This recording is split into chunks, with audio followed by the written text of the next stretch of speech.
Yang harus kita waspadai adalah resiko ancaman. Karena di mana itu berkembang, ancaman juga ada.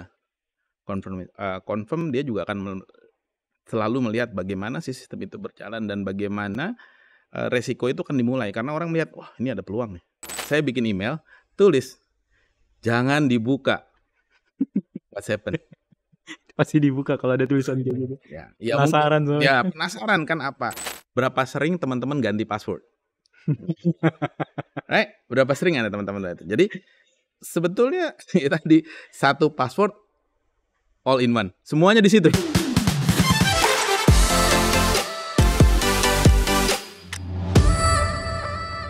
Halo Sobat Tech, balik lagi di podcast Tech Talk.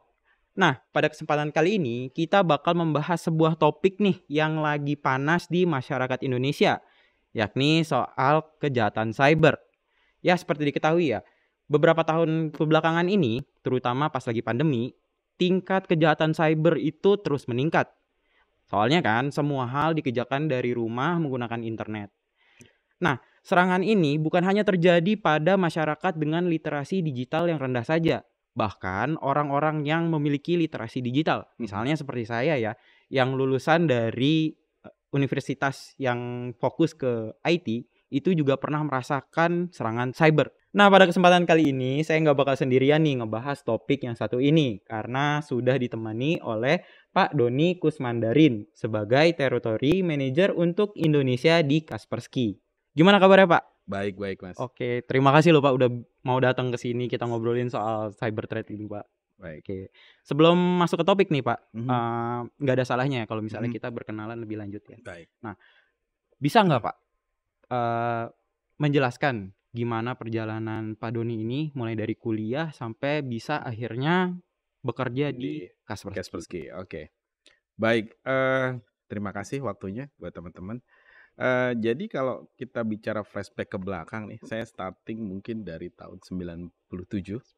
Jadi sudah cukup lama bermain di security dan awalnya saya running pada salah satu SI. Ya, saya bekerja satu SI di Indonesia tentunya dan running beberapa waktu hingga lebih kurang 3 tahunan kira-kira gitu. Setelah itu saya dapat kesempatan untuk bekerja di salah satu principal networking yang khusus running di networking. Setelah itu kembali itu lebih kurang 3 atau 4 tahun. Setelah itu saya moving lagi ke principal, dari principal ke principal, dari principal satu ke principal lainnya. Hingga akhirnya saya join Kaspersky itu 2011 ya kira-kira itu. Awal 2011 jadi saya join di Kaspersky dan ini adalah pengalaman saya pertama dari awal 97 hingga 2011 itu saya pure technical. Dan 2011 saya running dipercayakan oleh tim dari Kaspersky. Jadi do some business. Jadi kita mulai running ke di sisi bisnis. Tapi terlepas dari apa yang saya sudah lakukan, karena basically yang memang hanya technical dan itu merupakan bukan hanya seperti keinginan, jadi memang sebagian daripada hobi juga. Jadi artinya walaupun 2011 saya lebih fokus kepada sisi bisnis, tetap saya running dengan technical. Jadi kalau teman-teman sempat lihat di tempat saya juga, saya masih running dengan technical, jangan tetap lihat coding, tetap. Jadi tetap tidak dihilangkan hingga saat ini. Jadi hingga saat ini mungkin sudah hampir 13 tahun saya join dengan Kaspersky ya. Gitu. Jadi memang sudah cukup lama, tetapi memang itu tidak bisa dihindarkan. Itulah kira-kira sekilas dari perjalanan saya. Jadi dari mulai SI, principal, SI technical, dari principal satu pindah ke principal lainnya, hingga terakhir 2011 saya join kepada Kaspersky, di mana mindsetnya, tanggung jawabnya berbeda nih. Kalau dulu kita mindsetnya lebih ke technical. Ya, saat ini 2011 di Kaspersky saya start dari Kaspersky itu memang do business. Seperti apa lakukan dan lain. Sebagian jadi hobi jadinya. Terus tetap hobi. Nah. Oke. Kalau berbicara soal software dan keamanan nih Pak. Gimana sih Kaspersky ini menghadapi ancaman-ancaman baru nih? Kan kita tahu ya yang namanya ancaman cyber itu kan selalu berevolusi. Iya, betul. Nah, Gimana sih pandangan Kaspersky soal hal ini gitu? Iya, kalau kita lihat sekarang ini teknologi dan era digitalisasi itu kan memang berkembang ya. Jadi kalau kita lihat semua tren sekarang sudah berkembang dengan digitalisasi dan juga dengan teknologi. Hari ini kalau nggak pakai teknologi udah sulit ya. Betul. Serius sulit. Jadi kalau kita harus let's say datang perlu kembalian, repot ya. Sekarang ada sesuatu digital payment pun dengan Digital. digitalisasi. Tapi ya kalau kita lihat itu senang tidak senang sih harus seperti itu gitu ya. Harus seperti itu. Tapi secaranya berkembangnya ini juga ada yang harus kita waspadai adalah resiko ancaman. Karena di mana itu berkembang, ancaman juga ada. Confirm dia juga akan selalu melihat bagaimana sih sistem itu berjalan dan bagaimana resiko itu akan dimulai. Karena orang melihat, wah ini ada peluang nih. Ada peluang saya dapatkan sesuatu. Gitu ya. Karena mindsetnya pun sudah berbeda, Bapak. Dengan teknologi yang harus berkembang, akhirnya kita tidak mau harus juga lebih maju dong. Betul. Ya, Iya. dari mulai jadi kalau Kaspersky melihatnya seperti itu. Jadi kalau kita hanya running pada era yang sekarang tanpa memikirkan bagaimana sistem keamanannya, bagaimana berkembang, ancaman yang terbaru juga seperti apa. Kalau kita memang tidak mengerti bagaimana, tidak mau tahu misalnya gitu ya, ada kemungkinan kita yang kena. Confirm. Jadi kalau teman-teman lihat mungkin ya tadi kalau pada awal acara tadi teman-teman sempat sounding bahwa sekarang ini digitalisasi dan era digitalisasi itu memang harus jalan. Tapi kadang-kadang orang yang tidak tahu pokoknya asal klik. Dan tiba-tiba wah hilang account-nya. Tiba-tiba hilang saldonya. Betul. Itu dia. Itu yang menjadi mereka tiba-tiba wah hilang saya saldonya. Jadi itu akan menjadi ancaman karena dia tidak aware. Jadi memang kalau Kaspersky melihat bahwa tetap kita harus mewaspadai bagaimana proses itu jalan. Karena di mana ada kemudahan teknologi pasti ada ancaman juga berbarengan dengan itu tadi. Nah kan sekarang juga dunia teknologi udah mulai shifting nih Pak. Dari yang dulunya konvensional sekarang udah masuk menggunakan AI.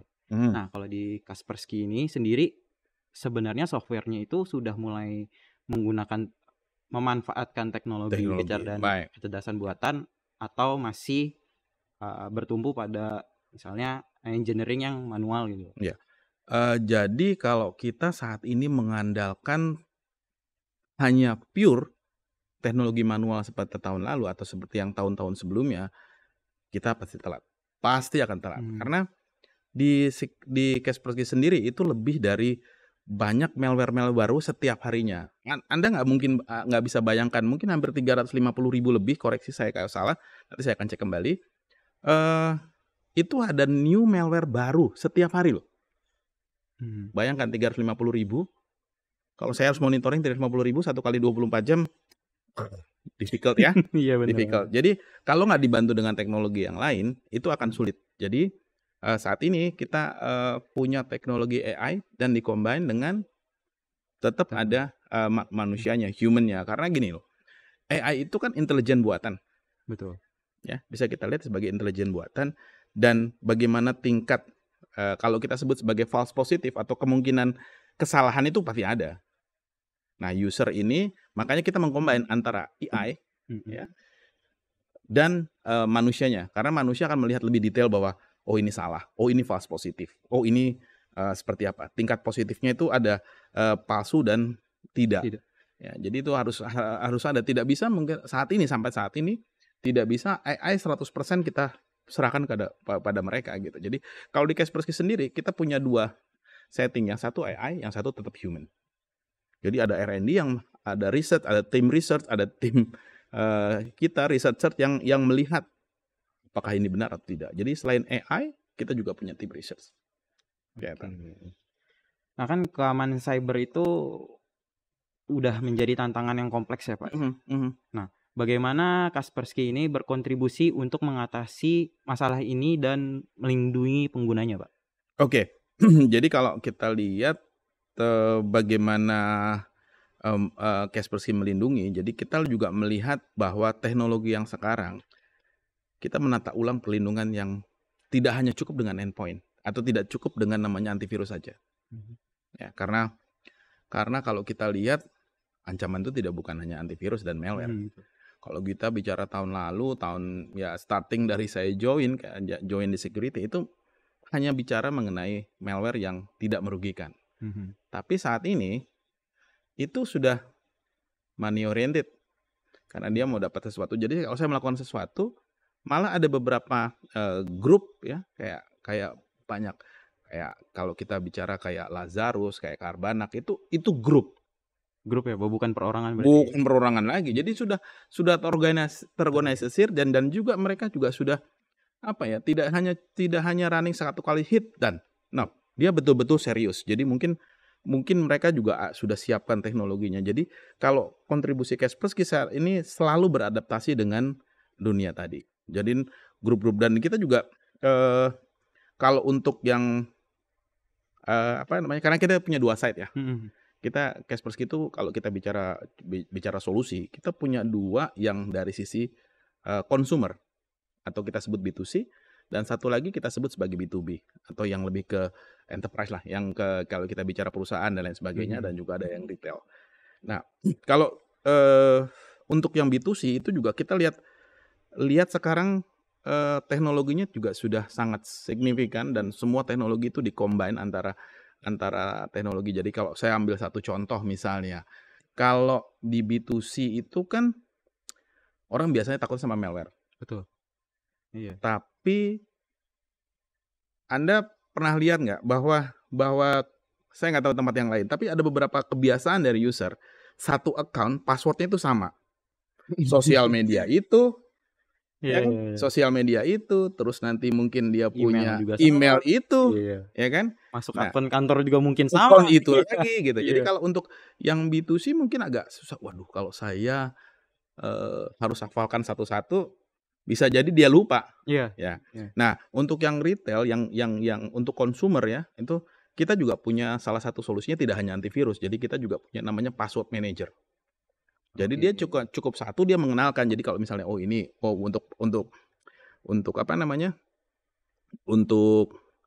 password sosial media saya ini, untuk password. Jadi pada saat masuk dia yang keep itu untuk salah satu keamanan. Juga kalau kita bicara tentunya kalau enterprise atau company, perusahaan, itu amat sangat jelas lah, karena kan dia sangat lebih rentan untuk diserang, karena juga memanagenya banyak loh. Betul. Kalau kita bicara perusahaan kecil mungkin ya, saya nggak bisa kebilang kecil ya, mungkin kalau kita bicara UMKM atau menengah itu mungkin 100 ke bawah usernya. Iya. Itu aja sudah susah memanage-nya. Betul. Yang satu benar, yang satu ngaco, yang satu. Karena gini, kalau kita bicara cybercrime itu cuma butuh satu orang yang lengah. Satu orang lengah, saya bisa injek, terus dia menyebar ke tempat yang lain. Itu jadi, kalau bayangkan kalau kita seorang IT, terus monitoring 1000 atau 500, wah bagaimana difficult-nya. Betul. Gaya manusia juga beda-beda kan. Ya, dari mode yang mengerti, ada yang tidak mengerti, dan mengerti. Jadi kayak Kaspersky itu punya solusi itu sampai dengan XDR. Jadi dari tidak hanya endpoint, saat ini kita lebih ke XDR sisinya. Jadi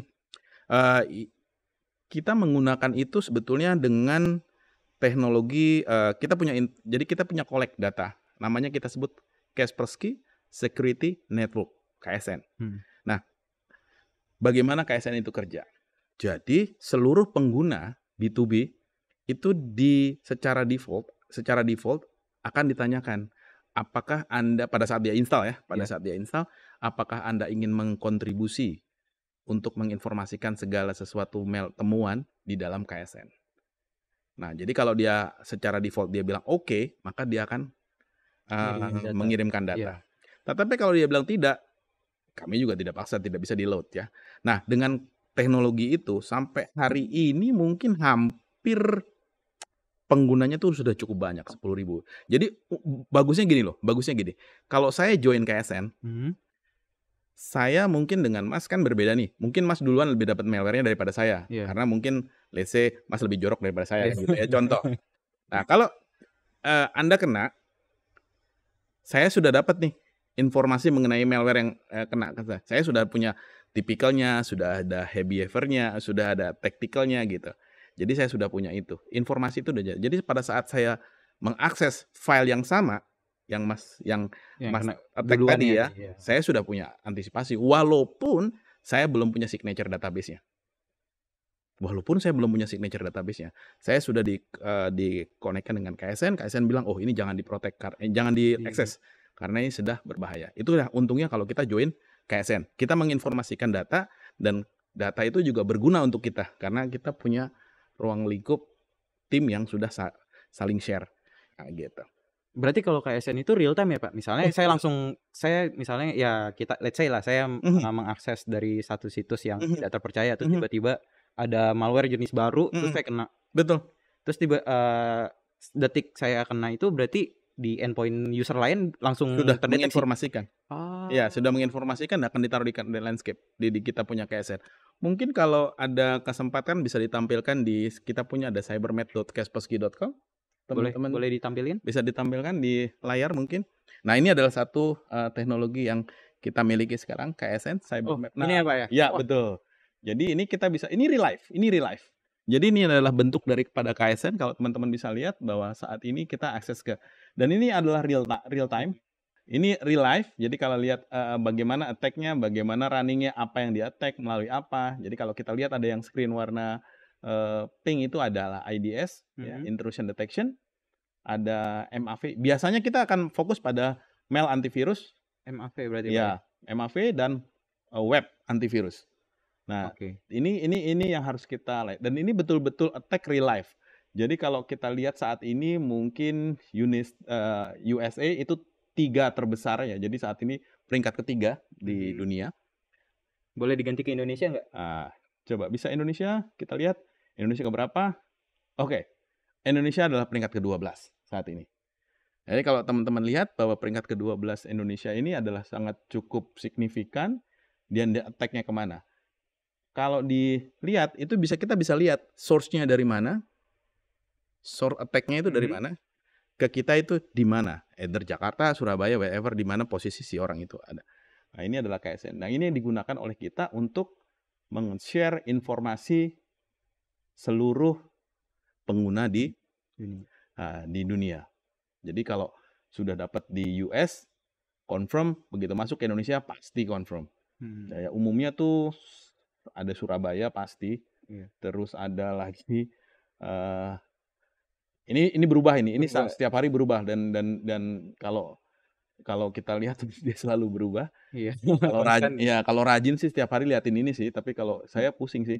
Jadi setiap hari akan begini dan akan kelihatan seperti detect-nya seperti apa. Tapi kalau di Indonesia sendiri nih Pak, kalau misalnya ngelihat peta ini, wilayah mana aja sih yang paling banyak terkena serangan misalnya, atau di Jakarta kah, di kota-kota besar kah, atau misalnya di kota pinggiran malah lebih besar gitu? Saya nggak bisa lihat karena ini kan real life ya. Jadi kalau kita lihat misalnya sekarang saat ini jam berapa? Jam 3 kurang ini kita lihat Indonesia peringkat ke-12. Mungkin setengah jam lagi Indonesia peringkat ke-10 atau mungkin peringkat ke-20. Jadi sangat fluktuatif. Tapi umumnya confirm itu Jakarta itu adalah utamanya yang di-attack. Jakarta adalah utama yang di-attack confirm. Ya, tempat-tempat lain biasanya sekilas karena gini, cybercrime itu tidak mungkin attack misalnya let's say saya ke tempat Mas, saya kenal Mas, saya mau attack malware sekaligus. Sekali begitu saya tahu komputer ini, saya langsung attack. Mungkin. Real cybercrime nggak begitu. Dia coba spreading dulu. Dia cari vulnerability-nya dulu. Oh, dia coba deh spreading, udah lihat ada vulnerability di komputernya, ada yang nggak di-patch misalnya. Saya kirim vulnerability-nya dulu. Terus, dia vulnerability sudah nggak, mungkin si Mas nggak punya vulnerability. Saya coba dengan phishing. Siapa tahu hilaf ya. Siapa tahu hilaf. Dan nggak sengaja ngeklik, atau sengaja diklik karena penasaran. Karena habit kita adalah orangnya selalu ingin tahu. Oke, contoh simpel. Saya kirim email. Saya kasih link di bawahnya. Dia tulis bonus Anda saat ini. Kira-kira dibuka nggak? Kira-kira diklik nggak? Kalau kepo sih pasti diklik sih Pak. Kalau saya itu pasti diklik. Itu utama. Itu apalagi tulisannya bonus ya. Oke, jangan bonus deh. Saya bikin email, tulis jangan dibuka. What's happen? Pasti dibuka kalau ada tulisan kayak gitu. Ya Penasaran mungkin, soalnya. ya penasaran kan apa, tanpa kita tahu proteksinya diperkuat. Misalnya mungkin kalau kita teman-teman yang mengerti dunia IT, mungkin sebelum saya klik kepo itu udah apa, keingintahuan itu sudah manusiawi banget ya. Jadi tapi biasanya kalau saya mau klik itu, saya pastikan dulu sistem saya aman. Update dulu signature-nya, behavior-nya saya hidupin, semua saya hidupin. Setelah itu baru saya coba klik. Ya kan? Iya. Itu kalau orang IT yang tahu. Kalau enggak, Asal klik aja. dibilang jangan dibuka tetap diklik pasti. Masih makin dibilang jangan, Makin penasaran. makin dicoba, dia klik dan selesai. Dan phishing itu kan apa ya? Sebetulnya kalau contoh klik, misalnya Anda dapat konfirmasi dari salah satu bank. Kalau tidak, rekening Anda akan dimatikan. Wah, worry lah ya. Iya. Aduh, rekening saya banyak misalnya di situ kan. Akhirnya dia klik. Tapi dia nggak pernah lihat begitu. Sebetulnya kalau di phishing itu, begitu Anda klik kanan, itu kelihatan. Apa yang aslinya itu kelihatan kan. Klik kanan itu kan kelihatan kemana resource-nya. Iya. Nah, ada linknya ini menuju kemana, biasanya ada kan. Tapi berapa banyak yang seperti itu? Iya sih. Biasanya langsung asal klik aja sih, Pak. Berapa banyak yang seperti itu? Sebelum dia klik kanan. Iya. Seberapa banyak yang seperti itu? Yang aware itu seberapa banyak gitu. Jadi ya itulah. Jadi dia tidak bisa biasanya cybercrime itu tidak melakukan sesuatu yang mungkin saya akan di-reject. Buang-buang waktu, buang-buang tenaga. Saya cari dulu kolek apa yang datanya ada apa. Misalnya waktunya, habitnya, behaviornya si orang ini apa. Dia login setiap Active Directory jam berapa. Setiap pulang kantor buka apa. Apa yang pertama kali dia buka. Dia pelajari itu. Baru dia serang melalui beberapa hal yang dimungkinkan. Kemungkinan besar. Karena juga dia nggak mau cybercrime itu juga, kalau menurut saya dia tidak bukan, ya jelas nggak bodoh sih pasti ya, jangan nggak bodoh ya, tapi dia juga mau efektif lah gitu ya. Nggak mungkin dia serang secara membabi buta gitu, nggak mungkin, karena dia tahu pasti orang ini minimal punya antivirus lah, ya kan. Jadi itu sih kalau menurut saya seperti itu. Apa ya, untuk Kaspersky sendiri ya, pakai pendekatan apa sih Pak untuk mendeteksi apakah sebuah file ini misalnya virus, misalnya phishing terdapat virus gitu. Itu gimana cara mendeteksinya sih Pak? Ya, salah satunya kita punya fitur banyak sekali ya. Salah satunya kita punya behavior, kita punya signature, kita punya anomali. Kalau yang kayak level enterprise ya, B2B, itu kita punya anomali, kita punya behavior, kita punya, itu baru yang kita sebut sebagai antivirus saja nih. Belum kita bicara yang levelnya lebih tinggi sedikit lagi, ya, XDR gitu. Jadi kalau kita lihat, dan juga ada KSN, jangan lupa juga nih, KSN tuh di Indonesia sendiri itu hampir, lebih kurang ya, saya nggak begitu fix, tapi lebih kurang 10.000 pengguna di Indonesia itu join KSN. Nah itu juga salah satu cara bagaimana kita mendeteksi. Jadi saya punya KSN, saya punya teknologi yang lain-lain seperti tadi yang saya bilang, behavior dan lain sebagainya. Itu adalah satu cara bagaimana kita mentap. Dan juga kita selalu mengedukasi teman-teman bahwa oh begini loh yang betul. Jadi kalau kita lihat sekarang, alamat kita punya collect data semua tuh. Jadi informasi mengenai malware, mengenai habit, mengenai attack. Jadi kalau kita lihat tadi di websitenya ya, itu ada beberapa recordnya, dan itu kita bisa collect semua datanya di atas itu. Itu adalah salah satu cara bagaimana kita mengantisipasi bahaya malware tadi. Tapi 100% saya bilang tidak ada security itu yang 100% aman. Confirm, nggak mungkin ada. Karena ya kalau dia ada ya berarti patut dicurigai lah ya. Karena tidak ada yang bisa menjamin 100% aman. Pasti ada punya, karena ini kan kayak model orang jahat dan orang bagus nih, orang baik. Ya. Orang baik itu kadang-kadang ya pasti penjahat sama polisinya ada duluan lah ya. Betul. Mana lebih dulu gitu. Jadi biasanya baru kita attack. Dan dia berdasarkan hasil attack-nya itu, taktiknya, ya, terus tipikal modelnya, itu kita bisa pelajari agar di kemudian hari kita bisa membuat antinya, gitu. Bagaimana mencegah ini? Karena, nah ini juga perlu saya sedikit tambahkan buat teman-teman bahwa ini harus diklarifikasi bahwa Banyak orang yang bicara kalau saya sudah pakai antivirus atau saya kena malware atau saya kena virus, saya tinggal beli antivirus, saya install. Sebetulnya nggak begitu. Nggak sesimpel itu. Iya, antivirus itu adalah mengantisipasi Anda sebelum kena. Bukan kayak obat nih, ini bukan obat. Ini mengantisipasi. Ya kalau obat kan untuk sembuh minum obat ya. minum obat. Nah, kalau antivirus itu mencegah sebelum kena gitu loh. Jadi kalau ada orang selalu, saya beberapa kali sempat ditanyakan, "Pak, saya sudah kena nih. Terus saya pakai Kaspersky. Bisa delete?" Bisa iya, bisa enggak. Kalau itu teknologinya memang bisa di-delete, ya delete. Tapi kalau nggak bisa, ya jadi makanya si antivirus itu apapun bentuknya, apapun brand-nya, tetap dia sebagai pencegah, perlindungan. Sebelum terjadi, bukan sesudah terjadi baru pakai. Jadi kalau sudah terpakai ya 50-50 ya, bisa iya, bisa enggak. Karena kalau kita bicara di Kaspersky juga, contoh yang paling umum adalah ransomware. Oke, ransomware. Pasti hafal dong. Iya. Semua orang, saya nggak tahu yang di sini mungkin hampir semua pernah. Mas juga mungkin udah pernah kena. Iya. Ya, alhamdulillah saya enggak. Jadi kalau kita bicara ransomware, itu ransomware walaupun Kaspersky punya tools-nya. Jadi kalau Mas kena ransomware, Mas bisa download di noransom.kaspersky.com. Saya ulangi, noransom.kaspersky.com. Itu ada tools free untuk di-download. Lebih kurang ada, saya agak lupa, ada 20 varian tools yang bisa kalau sudah kena ransom bisa dikembalikan. Hanya 20. Sedangkan ransom di luar sana ratusan, jutaan, Mas. Oh, udah jutaan sekarang malah ya. Jutaan. Ya. Kita juga tetap memberikan edukasi. Nah, bagaimana kita bisa dapat? Karena kita bekerja sama dengan lembaga penegak hukum yang mendapatkan itu, kita kasih tahu, mereka tangkap, terus resource-nya dikasih ke kita. Kita buatkan lah untuk itu tadi. Kalau nggak ada begitu sulit. Iya.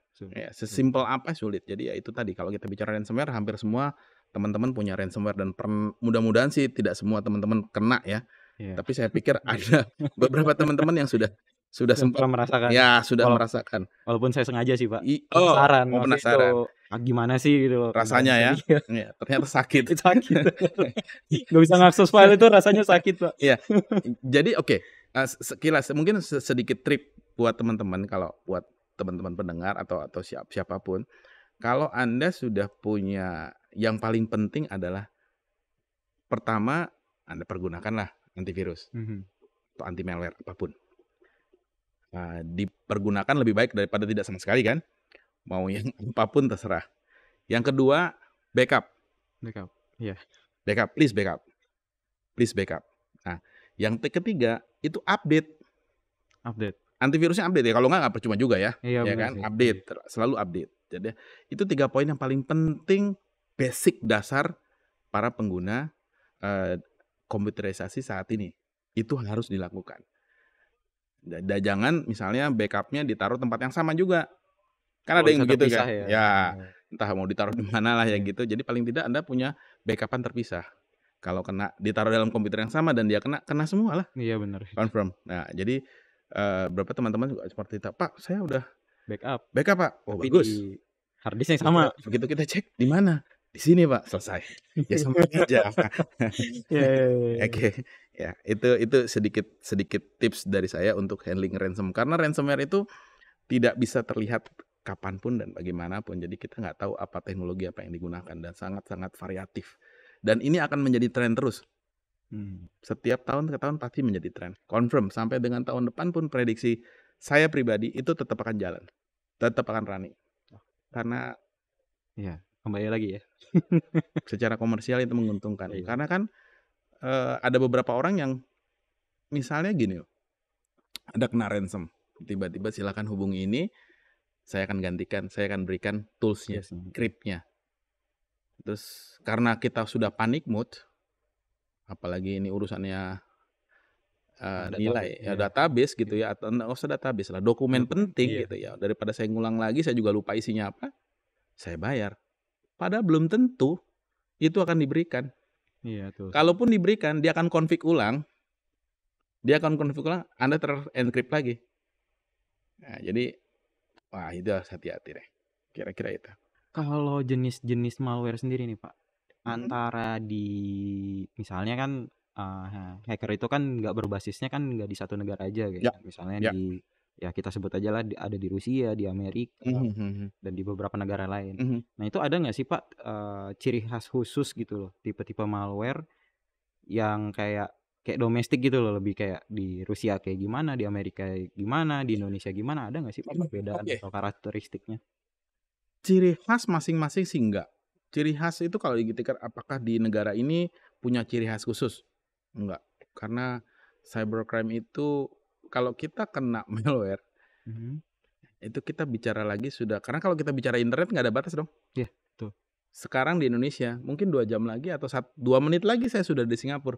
Karena tidak ada batasan ruang dan waktu kan. Jadi kalau kita lihat behavior masing-masing itu tidak ada yang ciri khusus. Oh ini datangnya dari Rusia, oh ini ciri khusus datangnya US. Enggak. Jadi memang dia betul-betul pure di mana ada kesempatan, di mana ada celah keamanan, di mana ada kecerobohan, dia lewat. Dia akan coba. Confirm dia akan coba. Tanggapan Kaspersky terhadap isu privasi dan keamanan data gimana nih Pak? Biasanya kan kalau misalnya hacker itu kan kalau ngehack, misalnya ya kita ngehack satu lembaga lah, terus datanya diambil terus disebar. Tanggapan Kaspersky gimana sih Pak? Oke, tanggap saya mengenai personal security. Sebetulnya kalau kita bicara personal data yang kita miliki, sebetulnya kita nggak bisa bergantung kepada orang. Either saya bergantung personal data saya oleh teman-teman IT security saya di Kaspersky. Enggak. Personal data ya saya punya gitu. Jadi kita harus sangat hati-hati bagaimana mentrinya. Ada salah satu contoh misalnya yang kadang-kadang ini sepele loh. Ini sepele. Tapi banyak di antara kita yang melakukan. Contoh, berapa sering Anda clear cache browser?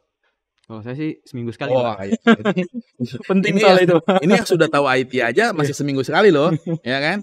Terus itu pertanyaan saya, clear cache. Kedua, berapa sering teman-teman ganti password? Berapa sering ada teman-teman itu? Jadi sebetulnya tadi satu password all in one, semuanya di situ. Jadi kalau satu bocor, saya simpel lah. Misalnya saya tahu passwordnya Mas nih, ya. Saya tahu satu password. Dan saya tahu hari ini kan pasti punya sosial media kan? Betul. Nah, saya coba sosial media. Siapa tahu dengan password yang sama. Terus saya coba lagi. Pasti punya beberapa produk yang lain, misalnya mail server. Saya coba lagi. Masuk juga lagi. Karena password sama. Itu bukan karena dia pinter. Bukan karena cybercrime pinter. Karena kita yang ceroboh kan? Serius nggak? Betul. Nah, jadi ini teman-teman yang ngerti IT aja yang buat tahu ganti passwordnya. Saya juga udah lama Pak. Nah, siapa tahu itu. Dan ya mungkin ada kesempatan lain kalau kita punya kesempatan saya sedikit tunjukkan bagaimana teman-teman bisa melihat, bukan ngajarin bagaimana kita menghack sesuatu, tapi bagaimana mudahnya kita mendapatkan password dari satu. Tidak harus dibocorkan si A gitu ya, langsung terkenal gitu atau langsung famous terus tiba-tiba dicari. Dengan yang simple aja, ya mungkin datanya juga nggak berguna juga sih buat kita, tapi paling tidak kita tahu bagaimana mudahnya untuk mendapatkan password kita. Simple. Nah, kita masuk ke topik yang lebih dalam nih, Pak. Baik. Kalau menurut Bapak nih, seperti apa sih gambaran peta kejahatan cyber di Indonesia saat ini? Bagaimana perkembangannya dan apa aja sih tren-tren yang menjadi tren utama gitu di bidang kejahatan cyber di Indonesia? Iya, oke. Peringkat pertama tuh sebetulnya kalau kita lihat saat ini kan karena kita Kaspersky punya data ya di teman-teman nanti bisa dapat juga datanya seperti apa. Jadi kalau kita start dari mobile malware, sekarang pengguna mobile banyak ya, confirm lah, mobile tuh banyak sekali. Jadi kalau kita lihat bukan prediksi, ini real life ya, real data yang kita punya, starting dari 2020, 2021, 2002, itu pada saat 2020 itu malware, ya, malware itu sebanyak 378.000. 378.000. Ya, Indonesia saja ya. Indonesia saja. Oke. Nah, 2021 itu 2020 tuh zamannya Awal-awal Covid. awal-awalnya Covid ya. Betul. Nah, karena orang banyak, kenapa tren begitu? Karena orang banyak bekerja di rumah, Betul. banyak semua melakukan itu dan itu trending ya. Terus 2021 375. Sedikit menurun. Ya, terus di 2002 ya, saya punya 2002 nanti kita lihat juga data yang terbaru ya di segmen 2003. 2002 itu sekitar 126.000. Turun agak drastis ya, Pak ya? Nah, tapi bukan berarti kita oke udah turun 125.000 banyak loh. Banyak iya. Oh, udah turun Pak 126. Ya, iya, 126 tetap banyak loh gitu. Jadi itu trendingnya dan nanti saya juga punya data mengenai tren yang ada di 2023 sampai kuartal 2. Jadi sampai sampai kuartal 2 kemarin itu kira-kira Cash Plus Key KSN report itu kita mendeteksi hampir 7 juta ancaman online. 7 juta, Pak. Baru setengah tahun ya. Iya. Ya. Terus untuk ancaman kayak local drive yang dari USB dan lain sebagainya itu hampir 13 juta. Wah, Pak, kalau gitu ancamannya turun dong. Iya, turun. Turun, iya. Cuman 7 juta juga banyak loh. Iya, betul. 7 juta 13 juta tuh banyak loh gitu. Jadi dan ini baru setengah tahun loh. Iya. Saya nggak tahu nanti Q3, Q4 saya nggak tahu sih kan ya, karena memang bukan trend. Nanti kita lihat Q3, Q4 seperti apa. Tapi yang informasi yang saya dapat baru tadi pagi saya dapat. Itu kira-kira sampai dengan April sampai Juni itu sekitar kira 7 juta untuk ancaman online-nya. Dan ancaman local drive tuh ya kayak USB dan lain sebagainya itu hampir 13 juta. Dan itu nggak main-main sih sebetulnya. Walaupun kita lihat trendingnya turun, tetapi bukan berarti kita ya udahlah nggak apa-apa. Karena kalau udah kena misalnya ransom atau yang umum deh, ransom aja sakit banget deh. Sakit banget rasanya. Tiba-tiba hilang datanya, tiba-tiba pusing. Tapi agak menarik nih Pak ya. Kan tadi Bapak tuh bilang kalau 7 juta itu online, sisanya 13 juta itu lokal. Apakah karena literasi digital di masyarakat Indonesia itu masih rendah, jadi yang kayaknya tuh yang lokal itu kan harusnya udah berita lama ya Pak ya? Kenapa bisa lebih tinggi daripada online ya? Padahal online itu lagi menjamur gitu loh Pak. Oke, jadi gini, kalau ini kalau saya lihat begini loh, karena kalau kita lihat awareness dari orang sendiri, ya mungkin sudah lebih baik daripada 2020. Tapi belum tentu cukup baik dengan populasi kita. Populasi Indonesia gede loh. Iya betul. Serius gede kan. Nah itu awareness-nya itu belum sampai sekian persen daripada yang ada penduduk kita. Jadi kalau kita lihat memang sudah berubah. Bohong kalau kita berubah, pasti berubah karena kan memang cukup banyak yang akan harus kita cite. Tapi saya bilang tadi bahwa tidak cukup banyak orang yang sudah aware dengan itu. Sekarang gini deh, ada hal lucu yang sering saya ketemui. Jadi ini ada beberapa tim, saya iseng, saya bicara sama salah satu orang, saya bilang, mobilenya, handphonemu nggak, smartphone canggih loh, smartphone-nya canggih, nggak pakai antivirus, buat apa? Lah kalau datanya hilang, datang aja ke toko service center, saya format selesai. Lo data kamu nggak penting, bodo amat. Awareness-nya masih itu yang penggunanya sudah pakai smartphone yang canggih lah ya, bukan yang gini. Itu masih ada kayak gitu loh. Itu real life. Jadi itu ya kenapa lokal itu masih sedikit pengetahuan seperti itu. Dan ada pengetahuan seperti misalnya kalau saya pakai ini jadi lama Pak. Sebetulnya bukan solusinya kalau misalnya dia harus akhirnya nggak dipakai ya. Enggak, tetap proteksi ada, tapi harus kita perbaiki. Kenapa kok jadi lama? Itu yang harus kita tahu kan. Apakah kalau kita bicara Windows registernya sudah hancur, harus kita perbaiki. Atau kalau dia pakai Linux, apakah kernelnya sudah masih bagus atau tidak? Dia hanya melihat bahwa kalau saya pakai tambah lambat. Gitu. Nah, jadi itu awareness-nya di kita sudah cukup baik sebetulnya kalau dibandingkan tahun-tahun sebelumnya. Ya, tapi tahun sekarang masih belum baik jika di-compare dengan jumlah penduduk di Indonesia. Karena jumlah penduduk kita populasinya gede loh. Iya, betul. Dan saya rasa hari gini masih ada nggak sih teman-teman yang masih pakai dot matrix itu? Apa ya? Yang iya, pakai iya, yang iya. nggak ada layarnya masih hitam putih gitu, hitam gitu ya. Kayaknya sudah sedikit sih, Pak. Ya, jadi kayaknya sudah sedikit ya. Iya, iya. Mungkin ya kalau kita persentase sangat kurang dari 50% confirm. Ya, tapi mereka awareness-nya belum ada. Ngomong-ngomong soal smartphone nih, Pak. Mhm. Ya, kita tahu kan tahun depan udah mulai tahun politik nih, Pak. Mhm. Ini bukan bermaksud saya mau ngomongin soal politik, tapi Oke. lebih ke awareness-nya ya. Oke. Kan pasti kan nanti ada oknum-oknum nih, Pak, ya, Ya. yang memanfaatkan, yang menunggangi politik Mhm. ini sebagai salah satu cara buat Media. memasukkan malware ke smartphone kita. Nah, kalau dari Bapak sendiri ada nggak tips-tips gitu untuk menghindari serangan-serangan tipe yang seperti ini gitu, Pak? Kalau kita bicara tahun ke depan ya, tahun kita ini, sebetulnya kalau kita bicara cybercrime, kita bicara cybercrime itu tidak terlepas mau ada apa sih. Hanya biasanya men-trigger dia akan sedikit lebih tinggi, Iya. gitu. Jadi saya akan membicara secara umum bahwa tadi, ya proteksi keamanannya harus aware, itu aja ya. Jadi mau dia nanti ada event, itu hanya menurut saya hanya tinggal tingkat ketingginya lebih tingginya seperti apa. Tapi yang paling penting adalah proteksinya harus ada. Terus tadi saya bilang backup system tetap harus ada. Terus policy. Karena kalau kita bicara security, itu sebetulnya kita kembali security ya, apapun bentuknya. Security itu ada 3 hal yang harus kita tahu. Satu, feature. Fitur-fitur itu pastinya datangnya dari teknologi ya. Misalnya kalau pakai antivirusnya bisa apa aja. Betul. Kedua, people, resource, orangnya sendiri nih, aware nggak? Ya, aware nggak? Dia pakai tools apapun canggih juga susah, ya kan? Yang ketiga, policy-nya. Itu yang paling penting. Jadi apapun bentuknya, mau nanti ada pemilihan kayak ada apa. Itu hanya bagian efek terlain, tapi tetap security itu tetap harus dijalankan 3 tadi.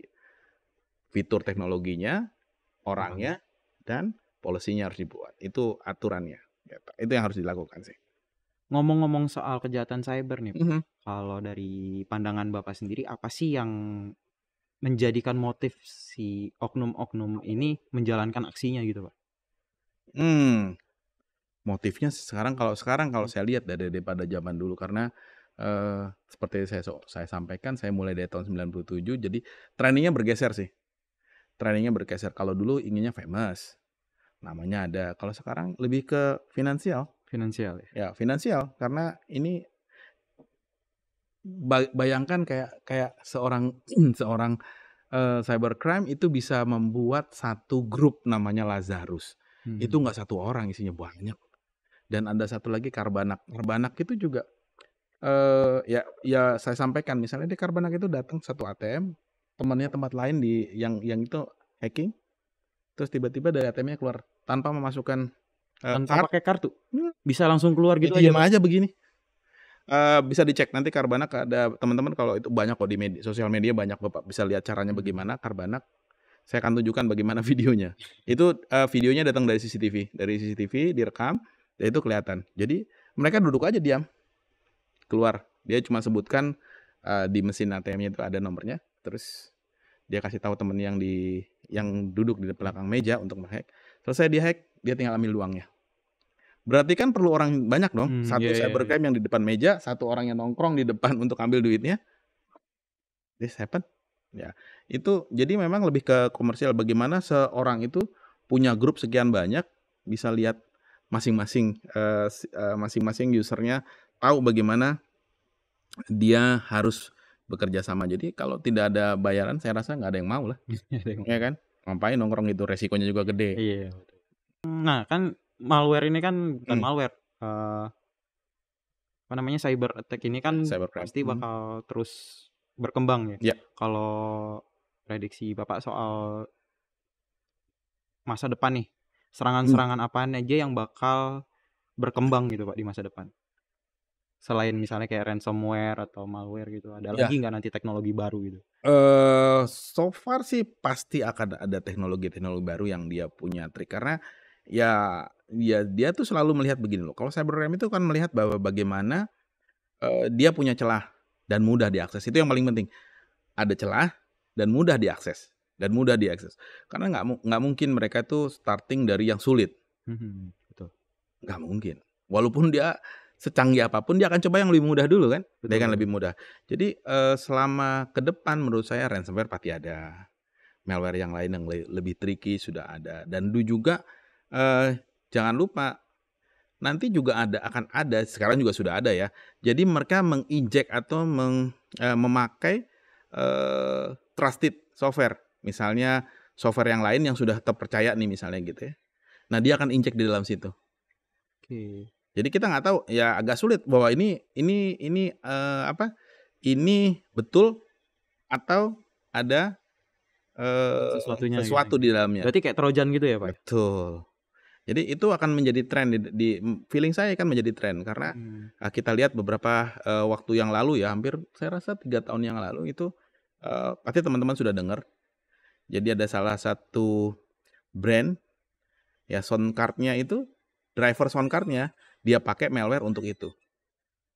Nah, jadi susah dong. Kalau saya nggak pakai sound card-nya, drivernya nggak bisa jalan, nggak bisa nyanyi, nggak bisa bunyi, ya kan? Bener. Nah, tapi kalau saya pakai, itu malware-nya di situ. Gitu. Dan itu sudah diakui di beberapa legal sudah kelihatan, sudah dijelaskan di beberapa media juga banyak yang menjelaskan itu.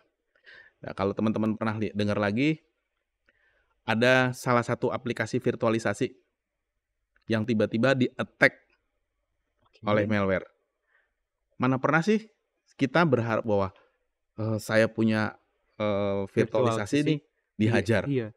Padahal kan kalau kita tahu kan virtualisasi itu kan biasanya lebih aman daripada yang ditanam langsung di dalam sebuah Jadi tempat, itu menjadi panic mode kan? Iya. Tahun lalu menjadi panic mode karena hampir banyak loh pengguna virtualisasi. Karena virtualisasi kan mudah karena satu meringankan biaya, otomatis saya nggak perlu hardware yang tinggi, jadi saya punya hardware saya bagi-bagi kan gitu. Betul. Secara virtual. Jadi banyak. Saya yakin hampir semua perusahaan pernah punya virtualisasi atau masih menggunakan virtualisasi. Wah, awareness-nya susah itu. Tiba-tiba di-attack. Jadi tren-tren itu yang kita nggak pernah prediksi kan. Ya, legal betul-betul software yang betul-betul benar ternyata diinjek. Itu yang kayak gitu. Dan tahun-tahun berikutnya pasti akan menjadi trending juga karena yang paling penting adalah uang tuh motivator utama sih. Uang itu motivator pertama itu confirm. Jadi karena dengan begini kan sangat menjadi krusial kan gitu. Ada pesan nggak nih Pak untuk teman-teman tech yang nonton podcast ini mengenai pentingnya kesadaran keamanan cyber? Oke. Tadi kalau saya sedikit memberikan bukan tips ya, tapi menyarankan untuk para pengguna online ya. Itu yang paling penting. Satu, periksa link. Ya, jadi kalau dari periksa link tuh gampang loh, klik kanan, kelihatan kan source-nya mana. Jadi simpel, begitu masuk, jangan selalu langsung diklik dulu. Klik kanan, apa? Dan apakah itu resmi? Misalnya dia salah satu bank, kan klik www.juta, tapi begitu kita klik kanan itu nomornya IP 202 sekian kan gitu misalnya. Nah, itu curiga kan? Iya, harusnya curiga. Iya, harusnya curiga ada. Itu yang pertama kali yang ingin saya sarankan. Kedua, jangan percaya email yang tidak dikenal ya maksudnya ya. Jangan nggak dikenal. Misalnya saya nggak pernah kontak dengan orang ini. Terus tiba-tiba kok ada orang kenal ya. Nah, selalu lakukan verifikasi. Bener nggak? Reply wah jangan. Jadi itu pertama. Jadi pertama link, kedua email, jangan terlalu percaya dengan email. Kalau kita nggak pernah komunikasi. Biasanya kalau saya malah pribadi kalau saya nggak lihat, saya masukkan ke spam. Ya. Nanti kalau orangnya tanya, oh terima nggak email saya? Email mana ya? Iya, baru dikonfirmasi. Nah, baru lihat lagi spam saya. Tapi itu menjaga keamanan loh, serius deh. Terus jangan menginstal aplikasi yang sumbernya nggak jelas. Ini penting nih. Iya. Ini penting. Sumbernya jelas pun kita harus lihat source-nya dari mana kan gitu. Ya kan?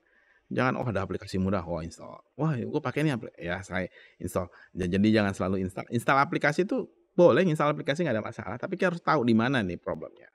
Terus berikutnya jangan memberikan izin accessibility ya kepada itu. Jadi kalau misalnya kita pakai smartphone kan begitu diinstal ada yang bilang allow nggak? Iya. Kayak Misalnya ke storage, ke kontak, Ya, kemana-mana. sebelum itu kita kembali ke tadi, apakah aplikasi ini bisa dipercaya?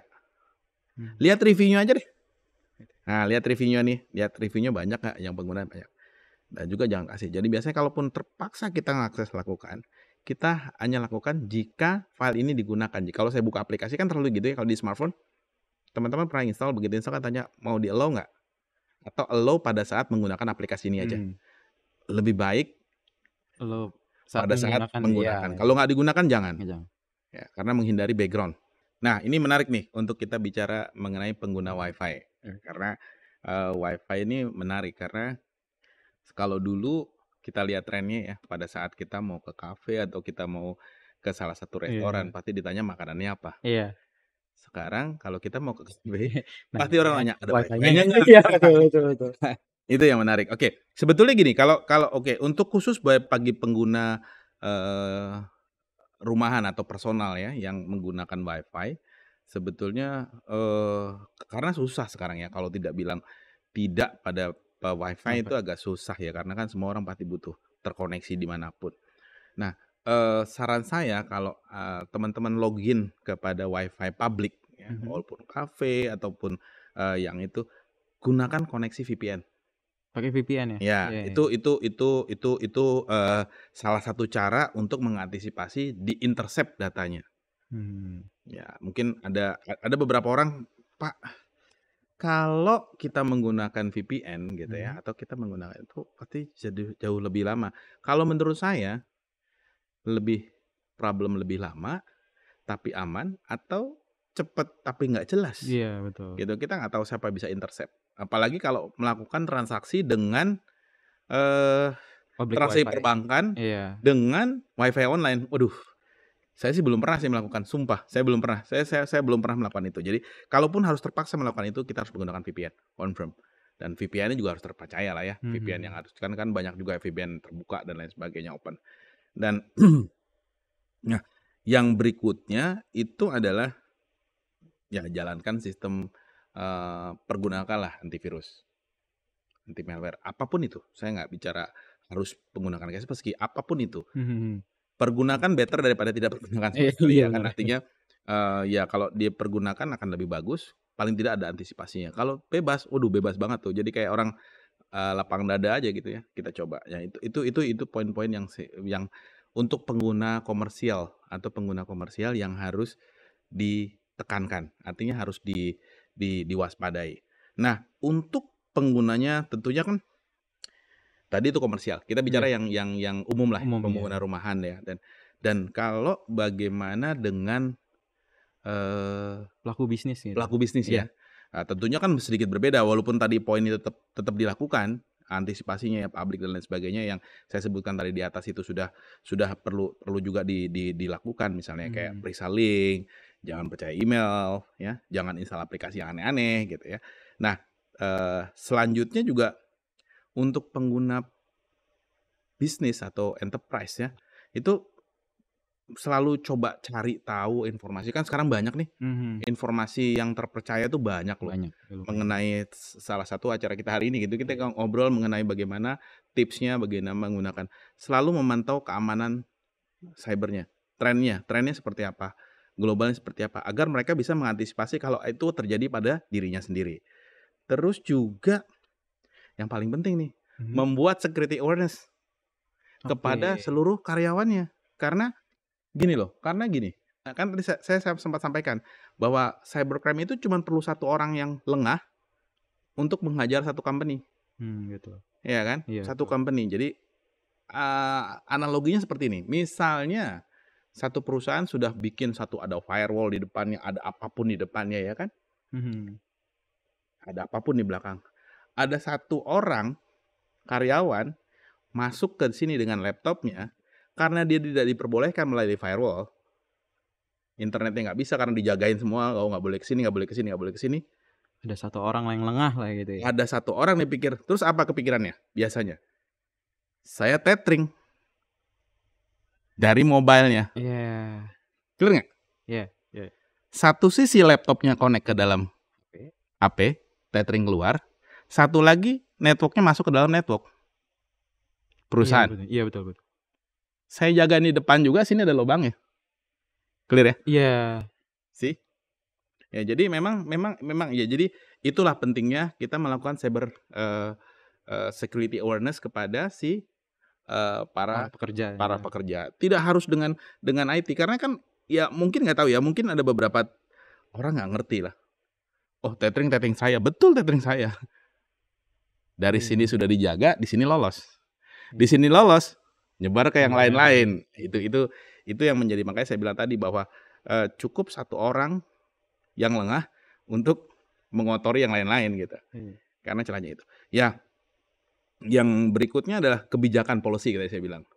Kebijakan dari perusahaan seperti apa, tidak memperbolehkan misalnya domain kantor digunakan untuk keperluan yang lain di luar kantor gitu ya, milis dan lain sebagainya. Terus pasti juga saya bilang tadi, install antivirus itu pasti, dan dia tidak lagi harus melihat hanya keamanan data, karena ini kan enterprise ya, ini bisnis gitu ya, bisnis, dan dia juga harus mengikuti semacam trennya. Misalnya kalau kita bicara BitLocker 3.0, apa sih yang dia lakukan, mengapa dia lakukan, apa yang di-attach, apa yang di-attack. Nah, Kaspersky punya solusi itu, misalnya kayak salah satunya Kaspersky Threat Intelligence. Kami punya database cukup banyak yang bisa untuk satu perusahaan untuk berlangganan. Kaspersky Threat Intelligence ini. Di situ ada informasi mengenai aktornya siapa, filenya apa yang di-attack, file-file apa yang harus diwaspadai. Nah, di situ Anda bisa. Dan kalau saya rasa kalau untuk yang sisi enterprise, informasi itu penting buat IT security side-nya. Kira-kira itu yang bisa saya sounding untuk tipsnya bagaimana runningnya, seperti itu. Oke, terima kasih Pak. Nih kita masuk ke segmen terakhir nih Pak ya. Tadi udah ngomongin yang berat-berat, mungkin sekarang kita ngomongin yang ringan-ringan. Nah, ada nggak sih Pak momen Pak Doni ini yang sangat berkesan saat berkarir di Kaspersky Indonesia? Oke. Saat berkarir di Kaspersky ini sangat menarik adalah gini. Kayak saya sampaikan tadi, saya starting 97 itu technical. Tiba-tiba saya join Kaspersky 2011 di challenge untuk menjadi satu bisnis proses. Itu hal yang amat sangat berbeda kan. Nah, itu yang membuat saya tertarik dan challenging. Sebetulnya awal bicara juga saya pikir, wah udahlah, mungkin saya nggak bisa, let's try aja, do the best ya. Karena dulu saya pikir kalau mungkin saya tidak bisa bagus menjalankan bisnis, mungkin saya akan pindah ke technical kembali gitu ya, kembali ke alam, kembali ke habitat.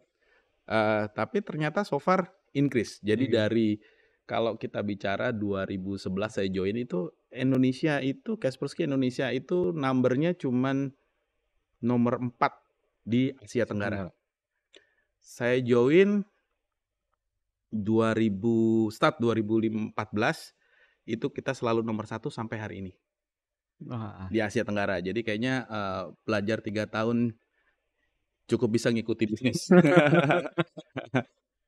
Oke. Kalau arti kesuksesan bagi Bapak sendiri itu apa sih? Dan pengorbanan apa aja yang udah Bapak lakukan untuk mencapai posisi Bapak tuh sekarang? Oke. Kalau arti sukses buat saya sih gini loh. Kalau saya selalu melihat bahwa apa yang saya lakukan, apa yang saya berikan itu berguna juga untuk orang lain. Walaupun sedikit. Let's say sedikit. Saya share. Saya selalu cerita beberapa teman-teman di baik media maupun teman-teman personal, atau saya juga bicara di beberapa forum gitu ya, beberapa event, itu saya bisa men-sharing apa yang saya ketahui. Ya, apa yang saya ketahui, saya bisa sharing mereka. Itu adalah buat saya yang paling kesuksesan itu buat saya adalah, satu, saya bisa sharing apa yang saya punya, yang saya tahu pada teman-teman. Paling tidak basically mereka tahu, oh saya harus begini. Untuk mendapatkan sesuatu hal yang besar ya nggak mungkin ya. Misalnya saya cerita 1 kali, terus teman-teman langsung jadi expert di cyber security, nggak mungkin ya. Ya. Tapi paling tidak yang saya sampaikan ini yang saya sampaikan kepada teman-teman atau sharing kepada teman-teman itu cukup berarti buat teman-teman dan bisa dipahami. Itu yang paling penting buat saya sukses. Kalau yang lain nyusul. Yang lain nyusul. Dan selama saya sampai dengan saya karir sekarang sudah mungkin hampir 13 tahun saya running saat ini. 13 tahun dan saya sih cukup happy ya dengan situasi keadaan sekarang dan bagaimana proses kita terus berlanjut. Itu sih. Nah, pertanyaan terakhir nih, Pak. Ya. Ada nasihat nggak gitu, Pak, untuk teman-teman kita nih yang masih muda, yang masih kuliah atau masih sekolah, yang pengen masuk ke dunia teknologi kayak Bapak gitu? Oke, kalau saran saya, ini advice lah ya, advice artinya teman-teman bisa tentukan fight-nya sendiri. Kalau yang paling penting adalah Anda tentukan stylenya nih. Style bisnisnya mau apa nih? Technical atau pure on the business? Karena dua-dua side itu memang betul-betul sangat berbeda lah ini biasa, pendekatannya ya. Pendekatannya berbeda. Tapi kalau buat saya pribadi ini saran saya pribadi. Kalau teman-teman starting ingin menjualkan business security, starting dari technical dulu. Oke. Ya, karena buat saya pada saat Anda sudah tahu technical akan mudah pada saat nggak mudah sih, tapi artinya akan sedikit lebih mudah pada saat melakukan bisnis proses. Karena kalau saat ini saya ketemu customer gitu, saya nggak perlu bawa saya punya technical, saya bisa datang sendiri. Kita mau ngomong bisnis, mau ngomong diskon, mau ngomong apapun, kita ngobrol. Kalau dia bicara mengenai, oh saya punya masalah ini Pak, kita juga tahu karena basic saya adalah technical. Jadi saran saya buat teman-teman kalau yang ingin bekerja di sisi ini gitu ya, ya buat saya sih akan langkah-langkah lebih baiknya berangkatnya dari sisi technical. Jadi kesananya akan lebih mudah. Kira-kira itu dari saya. Oke, kalau gitu. Nah, sahabat Tech, terima kasih nih udah menonton Tech Talk pada kesempatan kali ini. Jangan lupa juga buat like dan subscribe ya untuk menonton video-video di masa depan.